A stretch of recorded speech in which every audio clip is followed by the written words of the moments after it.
All right, so today we're going to take a deep dive into this concept, the other physics. It's been kind of popping up in discussions about UFOs and all sorts of reverse engineered tech, the kind of stuff that makes you go, what's going on here? Yeah, exactly. And it all kind of stems from this researcher named Clif High. He's got some pretty unconventional theories, to say the least. Right, right. We came across him on YouTube. Oh yeah, YouTube. That's his main platform, and it's always got something interesting to say. Yeah, so I got to ask, like, what does physics even have to do with UFOs? Like, how does that even connect? Well, that's where it gets kind of wild, right? Clif High, he's suggesting that there's a whole different way of understanding physics, one that basically throws out some of the fundamental assumptions we've had about reality for, well, centuries, really. Okay, I'm listening. This is where I start getting intrigued. So, like, think about this. You know how in mainstream physics, everything boils down to these tiny particles, right? The smallest bits of matter. Yeah, yeah, like atoms and quarks and all that Yeah, stuff. exactly. But Cliff High, he calls all that grit. And he argues that it's not the starting point. He says consciousness comes first. Whoa, hold on. So instead of tiny particles making up consciousness, it's like the other way around. Exactly. Consciousness is creating those particles. Okay, now that's a pretty radical idea. Is this like just a philosophical thing, or does it have real world, I don't know, implications? Oh, it's got implications, all right. Big implications for how we understand technology, how we understand energy, even things like magnetism. Okay, how so? Give me an example.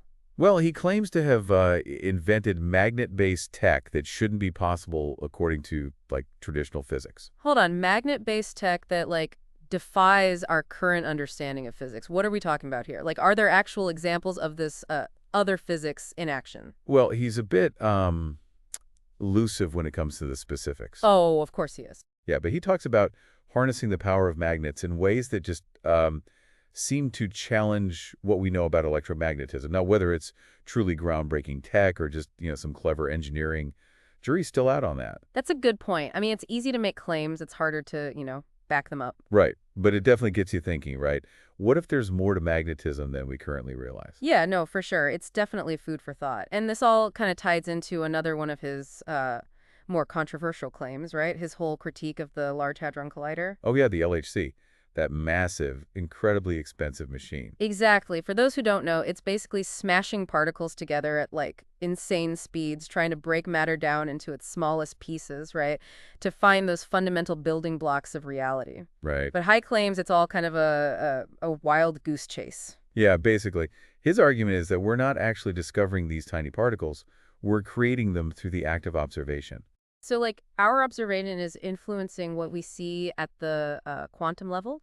That's what he's saying. That's the gist of it. He ties it back to his whole idea that consciousness is the driving force. Like, we're shaping reality with our minds. Okay, so he's suggesting that the LHC, no matter how powerful, will never find the smallest particle because the very act of looking for it is creating what we see. In a way, yeah. It's a pretty radical departure from mainstream science. Yeah, no kidding. So, like, if he's right, I mean, what does this mean for how we do science? Like, do we need to rethink our whole approach? Well, it certainly opens up a whole new can of worms. Oh, I bet it does. We'll have to unpack that can of worms in a bit. It certainly does. I mean, if consciousness is really like shaping reality at the quantum level, that's a big deal.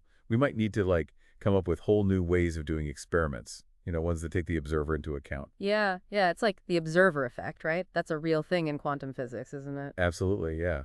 Like they've done experiments where just observing something changes the outcome. It's wild, right? So even if you don't buy into High's whole, consciousness first thing, this idea that observation shapes reality, at least at the quantum level, I mean, that's got some pretty solid science behind it. It does. It's been a cornerstone of quantum physics for like decades. Makes you wonder, like, what other implications there might be for other fields, not just physics. Oh, yeah, definitely. The potential is huge. I mean, in psychology, for instance, there's a lot of research now on how our expectations and beliefs can actually change our experiences. Right, like we create our own reality in a way. In a way, yeah. And in neuroscience, too, they're trying to figure out how conscious awareness comes about from all the neural activity in the brain. It's all connected, isn't it? It seems to be. But let's get back to Clif High for a sec. Besides his theories about the other physics, he also talks about technology and innovation, right? He does, and he gets pretty controversial there. Oh, yeah. Like, he claims he's filed tons of patents based on his whole consciousness-first approach to physics. Okay. But he's also really skeptical of the patent system.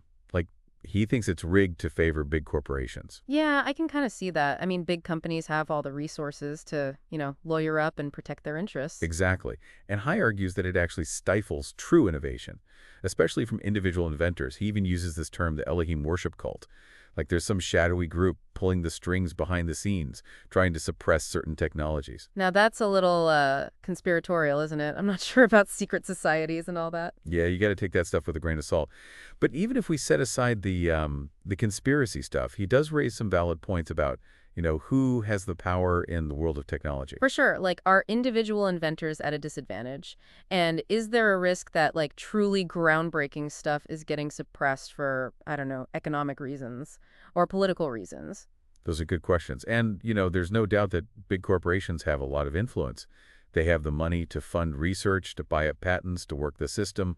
So even if we're careful about, sweeping generalizations and conspiracy theories, we should still be aware of the potential for bias and systemic issues that can get in the way of progress. Yeah, exactly. Like, how many potentially revolutionary inventions might be out there just languishing because they don't fit the agenda of the people in power? It's a scary thought, but it highlights the importance of, thinking critically, questioning assumptions, being open to alternative perspectives. Right. Just because something isn't widely accepted doesn't mean it's wrong. Throughout history, so many groundbreaking ideas were initially, like, rejected or ridiculed, right? Exactly. It takes time for new ideas to take hold. So where do we go from here? We've explored this other physics where consciousness is the driving force. We've talked about science, technology, even like the structure of society. What's the takeaway for our listeners? I think the main thing is to be curious, to stay open to new ideas, and to be critical but also discerning. Like, don't just believe everything you hear, but don't dismiss things out of hand either. It's about asking questions, right? Challenging the status quo, engaging in meaningful conversations. And realizing that our understanding of, well, everything is constantly evolving. We're still figuring things out. There's so much we don't know. That's for sure well said.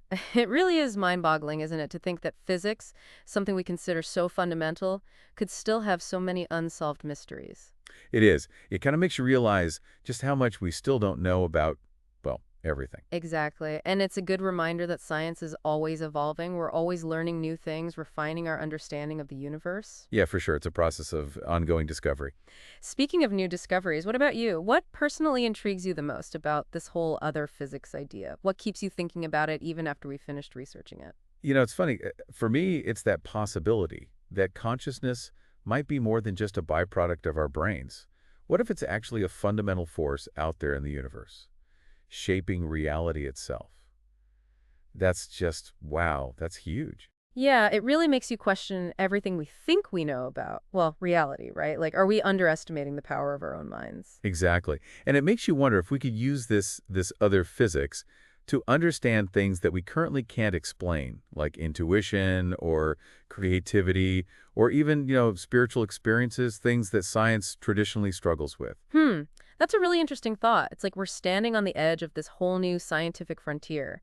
And it's kind of scary, but also really exciting. Totally. And it just shows how important it is to keep an open mind, to be willing to explore ideas that might seem strange or unconventional at first. Yeah, like some of the biggest scientific breakthroughs in history were initially met with a lot of skepticism and resistance. People just weren't ready for them. Exactly. It takes time for new paradigms to shift. So let's say our listeners are intrigued by this. They want to learn more about the other physics. Where would you suggest they start? Any keywords or concepts they could look into? Well, quantum consciousness is a good one. It's basically the idea that consciousness is somehow intertwined with the quantum world. And we touched on the observer effect earlier. That's another big one. Right, the idea that just by observing something, we can actually influence it.